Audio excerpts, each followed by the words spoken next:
Please have a seat, please. सबसे पहले thank you very much. Now my question is sir कि सच और झूठ ये जो लड़ाई हमारे दिमाग में चलती रहती है, मैं ऑब्जर्व करता हूँ सर कि कभी कभी जब हम सच बोलते हैं ना तो हमारी लाइफ में प्रॉब्लम्स और बढ़ जाती है. एंड कभी कभी कोई हार्मलेस झूठ बोलने से प्रॉब्लम्स इजीली सॉल्व हो जाती है. और ये दिमाग के अंदर भी होता है और बाहर भी, स्पेशली बाहर की दुनिया में ये ज़्यादा है. बिकॉज अगर मैंने झूठ बोला मेरे घर पे पेरेंट्स को कभी कभी उनको बोलना पड़ता है. हाँ, जैसे फॉर एग्जांपल वो आए, कमरे पे नॉक किया, पूछा क्या कर रहे थे अंदर, तो आपने कहा Exactly. पढ़ाई कर रहे थे. हाँ. पढ़ाई तो मैं नहीं करता सर, वो उम्र अभी 25 का हूँ तो पढ़ाई तो खत्म हो गई. बट कोई भी चीज़ में, रिलेशनशिप में, एनीथिंग, तो सर हम झूठ बोल देते हैं, फिर दिमाग में चलते रहता है नहीं मैंने झूठ बोला, मैंने कुछ गलत किया, और हार्ट बीट्स बढ़ जाती है, कुछ होने लगता है, नर्वसनेस. उनको तो पता चलने ही नहीं वाला है बट फिर भी वो होता है. आप कर क्या रहे थे कमरे पे? मैं कुछ नहीं कर रहा था सर, मैं जनरली आप जस्ट कुछ नहीं करते? सो ये मेरा क्वेश्चन है सर, ट्रूथ वर्सेस ये जो ऑकवर्ड हंसी होती है ना आप लोगों की, ये मुझे बहुत पसंद है. जब समझ भी आ रहा है थोड़ा थोड़ा और नहीं भी आ रहा है. तो ये मेरा क्वेश्चन है सर, सही वर्सेस गलत, ट्रूथ वर्सेस झूठ. It's a very good question. कितने चाहते हैं मैं इस क्वेश्चन का आंसर दूं? योर क्वेश्चन इज कि जो सच है अगर वो हमने बोल दिया तो बहुत प्रॉब्लम हो जाएगी. And it's a fact. इतना कुछ है मेरे पास बोलने के लिए जो मैं नहीं बोलता हूं, क्योंकि अगर वो बोला तो कोई सुन नहीं पाएगा. सच बहुत कड़वा होता है. और कड़वा किसको अच्छा लगता है? कड़वा इज लाइक एन अटैक. जैसे कोई मिठाई की दुकान पे आप गए और मिठाई खाई और वो कड़वी है, तो वो एक तरह का अटैक नहीं है. ऐसे ही किसी को कुछ ऐसा बोल देना जिसकी वजह से उसको पेन हो, that is a verbal attack. कुछ लोग हैं जिनमें करेज होता है ऐसा कुछ करने का, लेकिन उसके रेपरकशंस भी होते हैं, और उनके साथ जो हुआ वो सिर्फ वही जानते हैं. फॉर एग्जाम्पल किसी ने कुछ बोला और उसको जेल हो गई, तो जेल एक्चुअल में क्या होती है वो आप में से बहुत सारे लोगों को तो पता ही नहीं होगा. कुछ को ही पता होगा. कितनों को पता है? ये कैसा सवाल था, मैं भी क्या पूछ लेता हूं. तो शक्ल से ही क्रिमिनल्स लगते, पूछने की क्या जरूरत है. तो सच की क्या इंपॉर्टेंस है? सच बोलना इतना जरूरी नहीं है. सच देखना और समझना जरूरी है. नहीं तो आप खुद झूठ में जी रहे हो. That is a bigger problem. क्योंकि अगर आप सच जानते हो तो एटलीस्ट आप झूठ की तरफ नहीं हो, सच की तरफ हो, लेकिन बता नहीं रहे हो, क्योंकि बताया तो गड़बड़ हो जाएगी. मानो 100 में से एक आदमी है जो सच की तरफ है, बाकी 99 है जो झूठ की तरफ है. तो उनके झूठ को जैसे ही क्वेश्चन किया जाएगा वो 99 मिल करके उस एक को मार देंगे, सूली पे लटका देंगे. पास्ट में हुआ ही ऐसा, अभी भी होता है. तो उसमें क्या करना होता है? खुद सच देखना होता है और इस दुनिया में टैक्टफुली, समझदारी से, स्किलफुली एक्ट करना होता है. अगर कोई आपसे बहुत ज्यादा पावरफुल है और उससे लड़ने लग गए तो आप बेवकूफ हो. तो अब इसमें प्रॉब्लम क्या होती है कि अगर आप झूठ में जीते हो तो झूठ का कोई अंत नहीं है. झूठ का कोई एंड होता है क्या? झूठ मतलब क्या? एक कहानी, एक नैरेटिव. झूठ कुछ भी हो सकता है कि यहां पर एक शक्ति है जिसको मैं देख पा रहा हूं, आप लोग नहीं देख पा रहे. अब ये क्या है? सच है, झूठ है? किस मुंह से कह रहे हो कि झूठ है? सुबह से रात तक यही सब तो करते हो. अपने अंदर झांक करके देखो, आपको समझ आएगा मैं बोल क्या रहा हूं. किससे मांगना चाहिए, किससे मांगते हो, क्या मांगते हो, क्यों मांगते हो? कभी पूछते हो अपने आप से क्वेश्चंस? अब मैं आपको जवाब नहीं दे रहा, यानी मैं सच नहीं बोल रहा, क्योंकि वो आप सुन नहीं पाओगे. तो मैं क्या कर रहा हूं? आपसे क्वेश्चंस पूछ रहा हूं. वो क्वेश्चन आपको अपने आप से पूछना है, नहीं पूछना है, वो आपकी चॉइस है. ये भी आपको मजाक लगा ना अभी जो मैंने बोला, हंसे आप सारे के सारे कि यहां पर एक शक्ति है जो आपकी जिंदगी बदल सकती है, जो भी आपको चाहिए आपको मिल जाएगा उससे, आपको सिर्फ ऐसे हाथ जोड़ करके बैठे रहना है. अगर थोड़ी देर तक मैं ये करूं ड्रामा तो आप भी सारे शुरू हो जाओगे. आप कहोगे यार ये बंदा कह रहा है, गलत थोड़ी ना होगा, इसके इतने करोड़ फॉलोअर्स हैं, ये यहां बैठा है, हम वहां बैठे, इसमें कुछ ना कुछ तो होगा. ये हंसने वाली बात नहीं है. सुबह से रात तक ऐसे ही जी रहे हो. सच का तो कोई अता पता है ही नहीं. सच से कोसों मील दूर है. हम अपने आइडियाज में जी रहे हैं, कॉन्सेप्ट्स में जी रहे हैं. मेंटल कंस्ट्रक्ट बोलते हैं इसको. अपने माइंड में एक दुनिया बनाई हुई है. एक पास्ट है आपके माइंड में विच इज मेमोरी, और एक फ्यूचर है जिसको इमेजिनेशन बोलते हैं. इसके अलावा जी कहां रहे हो? कभी अपने आप से क्वेश्चंस पूछते हो? तो इसमें प्रॉब्लम क्या है? मुझे कोई प्रॉब्लम नहीं है, जियो. प्रॉब्लम ये है कि इसका कोई एंड नहीं है। फिर आप यहां पर आकर के ये क्वेश्चन पूछोगे कि सर ये जो हमारा माइंड है वो बहुत ही रेस्टलेस है, ओवर थिंकिंग चलती रहती है, ऐसे ऐसी फीलिंग्स उठती रहती हैं, ऐसे ऐसे इमोशंस आ जाते हैं जिसकी वजह से मेरी लाइफ बहुत कॉम्प्लिकेटेड हो जाती है। मेरे पास में सब कुछ है, यानी एक टाइम पे सोचता था कि एक अच्छी सी जॉब हो जाएगी तो मजा आ जाएगा, ये हो जाएगा वो हो जाएगा, आज सब कुछ है, लेकिन इस माइंड ने धज्जियां उड़ाई हुई है लाइफ की। ऐसा होता है? नहीं होता है। माइंड में जाकर के एंटैंगल्ड हो जाते हो ना। क्यों? कभी पूछा है अपने आप से? क्योंकि ना तो इमेजिनेशन का कोई एंड है, कहां तक इमेजिन कर सकते हो, कुछ भी इमेजिन करते रहो और इमेजिन करके डरते रहो, उसका क्या एंड है? कैसे बचोगे उससे? सोचा है कभी? देखो दो ऑप्शंस है, ध्यान से समझना। एक है कि आप बिल्कुल ही बेवकूफ हो, तो बोलते हैं इग्नोरेंस इज ब्लिस। जैसे जानवरों के लिए, खुद के लिए कोई प्रॉब्लम नहीं है, अगर आपने एक जानवर को पाला है तो जिसने पाला है उसके लिए प्रॉब्लम है। जानवर तो इनोसेंट है, उसको तो अपना पेट भरने से मतलब है, जब तक खाना मिल रहा है उसको कोई दिक्कत नहीं है, रहे चले जाएगा। बहुत लोग ऐसे ही होते हैं, सोचने समझने की शक्ति नहीं है, क्योंकि सारी प्रॉब्लम तब शुरू हो जाती है जब सोचने की शक्ति तो है लेकिन सही सोचना नहीं आता है। अगर आपकी थिंकिंग झूठ पर बेस्ड है तो आपको कंट्रोल करना बहुत आसान है। कोई भी आकर के आपको कुछ भी बोल देगा और आप उसके बहकावे में आ जाओगे और आप उसके वश में हो जाओगे जब भी आपका टाइम खराब होगा तब। और टाइम कब खराब होता है? हमेशा ही खराब होता है। टाइम अच्छा कब होता है?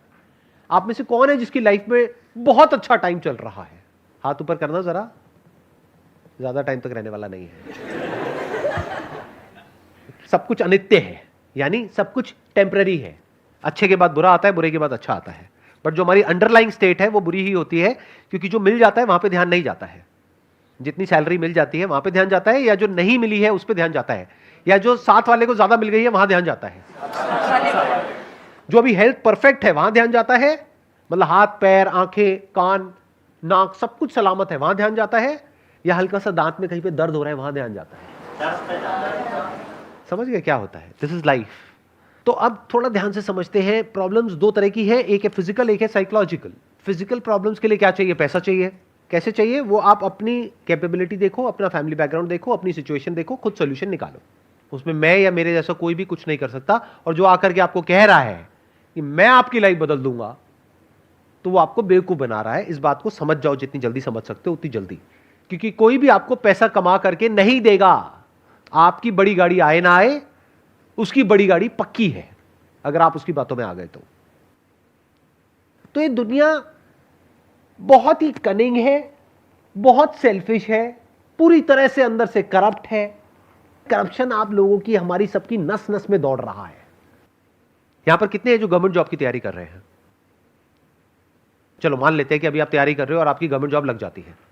वहां पर कुछ बहुत गलत होते हुए देखते हो, जिसकी वजह से लोग मर रहे हैं। आकर के अपने घर में बात करते हो अपने पेरेंट्स से कि ऐसा कुछ हो रहा है, क्या मैं आवाज उठाऊं, क्या मैं कुछ बोलूं, किसी को कंप्लेंट करूं, क्या मैं उनसे लड़ूं? तो आपके पेरेंट्स क्या कहेंगे? इग्नोर कर दो, क्या फर्क पड़ता है, अपने काम से काम रखो। तो क्या आपके पेरेंट्स करप्ट नहीं है? तो वो जो आपके सबसे क्लोज है इस दुनिया में, वो जिन पे आप ब्लाइंड ट्रस्ट कर सकते हो, अगर वो ही करप्ट है तो बाकी दुनिया का तो छोड़ ही दो, बाकी दुनिया तो बेच के खा जाएगी आपको। तो इस दुनिया में you need to be as strong as possible, as fit as possible. क्यों?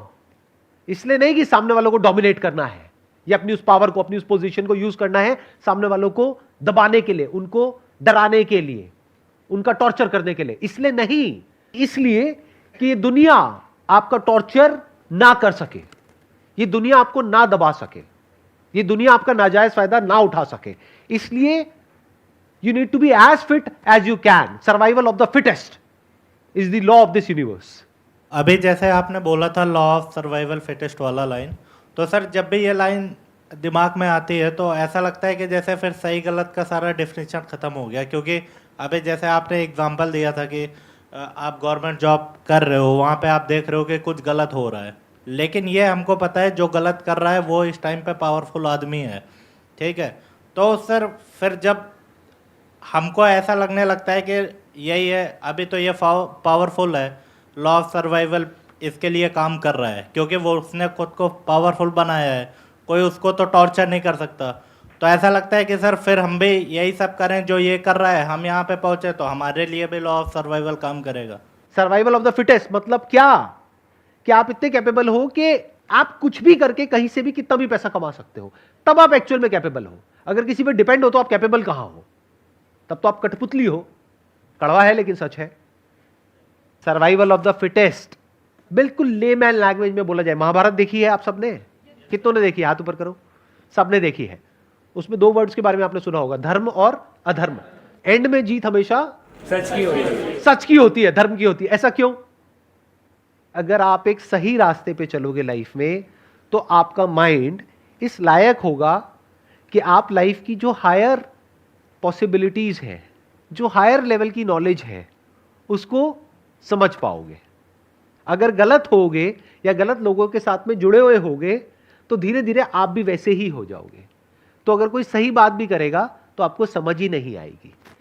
तो अगर आप अधर्म के साथ रहे तो कीड़े मकोड़ों की तरह जियोगे और कीड़े मकोड़ों की तरह मरोगे। आप चाहे जियो चाहे मरो, उससे किसी को कोई फर्क नहीं पड़ता है। अब अगर आप धर्म की तरफ हो तो क्या होता है? अब ये सुनने में थोड़ा मॉडर्न नहीं लग रहा होगा आपको, ये वर्ड्स ठीक लग रहे हैं? समझ आ रहा है? देखना, पहले मैं इसके भी डेफिनेशन क्लियर कर देता हूं। जब मैं धर्म और अधर्म ये जो वर्ड्स यूज कर रहा हूं तो मेरा मतलब क्या है। धर्म आज की डेट में लोग बोलते हैं रिलीजन। अरे रिलीजन की बात नहीं कर रहा हूं। धर्म का मतलब होता था आज से हजारों साल पहले लॉज ऑफ द यूनिवर्स। उसके हिसाब से चलोगे तो आप धर्म के रास्ते पे चल रहे हो, लॉज को वायलेट करोगे तो अधर्म के रास्ते पे चल रहे हो। सबसे बड़ा लॉ क्या है इस यूनिवर्स का? औरों के साथ में वैसे ही एक्ट करो जैसे आप चाहते हैं कि वो आपके साथ में एक्ट करें। ये धर्म का एसेंस है कि अगर आप चाहते हो कि आपसे कोई तमीज से बात करे तो आपको औरों से तमीज से बात करनी है। आपको दुनिया के साथ में वैसे ही एक्ट करना है जैसे आप चाहते हो कि दुनिया आपके साथ में एक्ट करे, अगर आप उस सिचुएशन में हो तो। यह धर्म है।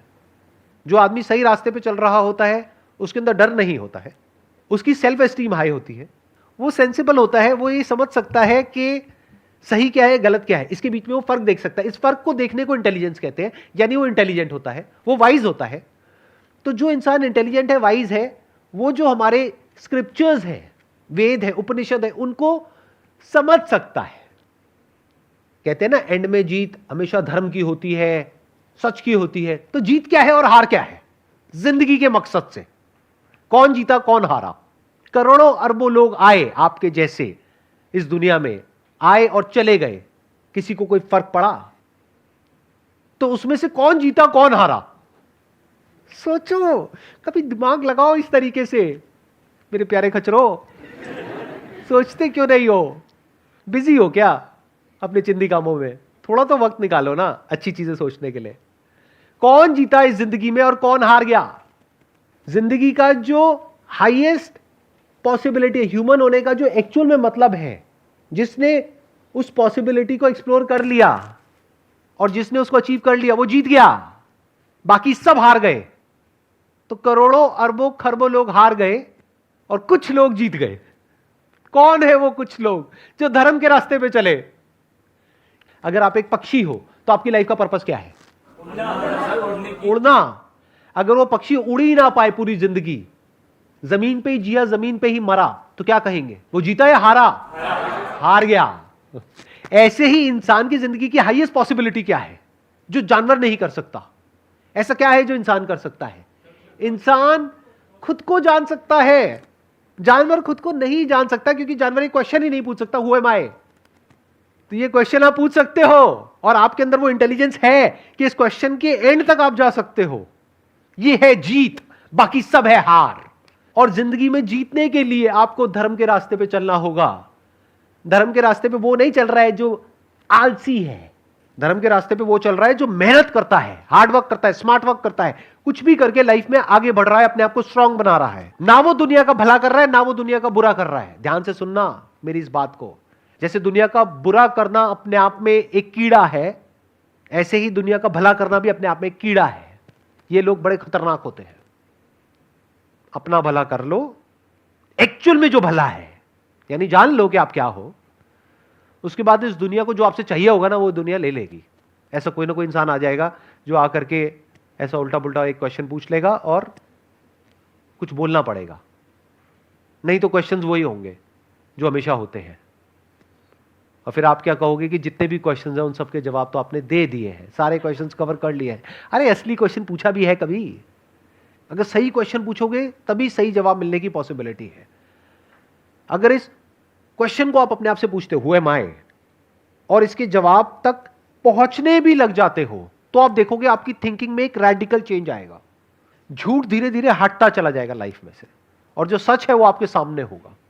सच जैसा है, जो है, वो आपके सामने होगा। और सच चिंदी बातों का नहीं कि मुझे ये चाहिए, मुझे वो चाहिए, मुझे वो चाहिए, नहीं, कि लाइफ क्या है, डेथ क्या है, भगवान क्या है, ये यूनिवर्स क्या है, डिजायर क्या है, थॉट क्या है, फीलिंग्स क्या है, इमोशंस क्या है। जो भी क्वेश्चंस एक्चुअल में इंपॉर्टेंट है वो सब इसमें कवर हो जाते हैं एक क्वेश्चन में, दैट इज हु एम आई। और अगर इसको आप पूछ ही लेते हैं तो आपके जीतने की शुरुआत हो गई।